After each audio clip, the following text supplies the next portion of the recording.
कविता पाठोत्सव प्रथम अधिवेशन कार्यक्रम टिके लंबी जाइथिबारु ताकू काटछाट करने को होउची। आज रे विव्रत परिप्रेक्षी मु मोर वक्तव्य को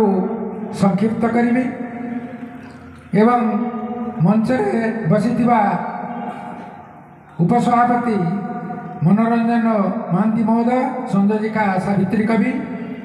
एवं बनमाली नायक एवं तले बसीथिबा आगामी कालीर मार्गदर्शक सतीर्थ साहित्यिक बंधुगण, मु आरंभ करी से सावित्री कविंकर गुरु महांती कवितारू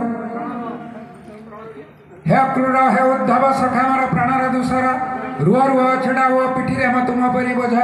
मुझे तुम्हारी जन्न खोजी तारा खोजी खोजी पड़ी झरणा रसुआ निर्मूल लटारे जीवी खोजी मोर पिता माता अरुंधति तारा लुओ मोर पिता माता अरुंधति तारा लुओ सही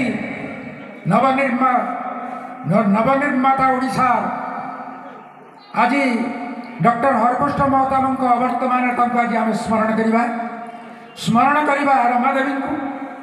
स्मरण करवा अन्नपूर्णा हरण को, कारण से तिल तिल कर जीवन को उत्सर्ग कर स्वाधीनता संग्राम जितेबाला नित्यानंद महापात्र कवितार गोटे पंक्ति हरकृष्ण महताब देखिले एवं से एते खुशी हो गले जे से कविता से पंक्ति थिला ए भली से दिन मु मरी नहीं जालियाना वाला मैदाने डायर ओडायर मुकाबला करी रक्तदाने से दिन भी मारी पारि नहीं ब्रिटिशर लाठी उगुली लुण मुठे पाईगला शक्तिशाली शासन हुगुली। ये जो नित्यानंद महापात्र कविता से पढ़िले एवं डाकी एक गभीर आलिंगन देले जेहेतु संक्षिप्त समय सेहेतु मु दुईटी कविता पंक्ति मु मोर वक्तव्य सांग करी। गोटे थिला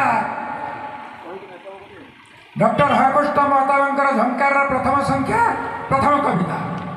जीवन झंकार सहित प्रेममय प्राणमय उन्मादना भरा स्मरी सही अग्रवाणी जीवन अग्रसर हुआ सर्पे जीवन नित्य परा यह प्रथम कवितार झंकार। पुणी तंकर शेष जीवन कहानी पुस्तक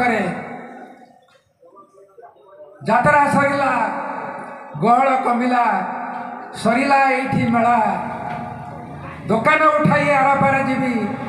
कोले लगे भेला। ये हूँ डॉक्टर हरकृष्ण महताबंकर जीवन दर्शन।